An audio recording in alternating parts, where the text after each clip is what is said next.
I'm curious about like how you move in terms of, there's so many things. I'm going to go with the hard stuff. When shit gets hard, a deal goes bad, somebody character assassinates you wrongfully, they misunderstand something, usually their lack of education or sophistication from my experience, just or overall lack of just transparency or communication.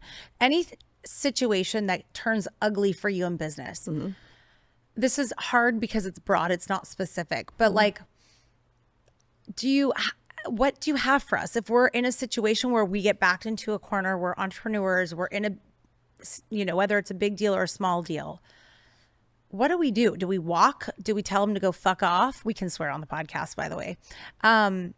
Like, how do we navigate challenging business situations? Like, anything you can give us. Absolutely. I have a lot to say on this one, because when I tell you I feel like I've lived 100 lives, I really do, because having zero mentor, okay, and zero, I hadn't seen someone do this before.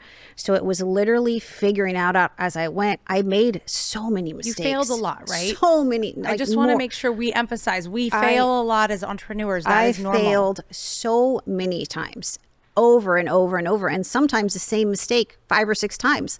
And then I would finally be like, oh, wait a second, this is a me issue. So I learned, so I'll give you an example of that. An example of that is where I would so badly want the person in front of me to succeed, whether they were an employee, a potential, like a potential investor, whatever. And I so badly wanted them, and I saw their potential, and I saw what they could be, let's say for an employee, for an example, and they would tell me all the right things, but their actions showed me completely different. And then I didn't realize that was my blind spot. My desire to help and grow blinded me of what their actions told me. So once that happened 5 or 6 times, I was like, whoa, let me look in the mirror. This is a me issue, right?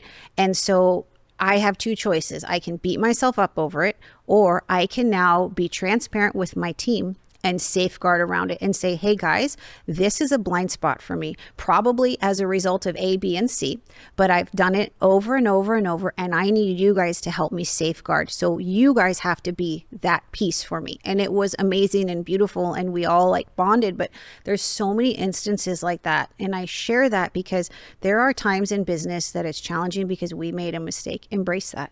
That's how you grow, honestly. Like, it's great to hear my story. It's amazing, but the real story is in the lessons I learned falling down and getting back up. That's how I built the resilience. That's how I learned to not take no for an answer, right?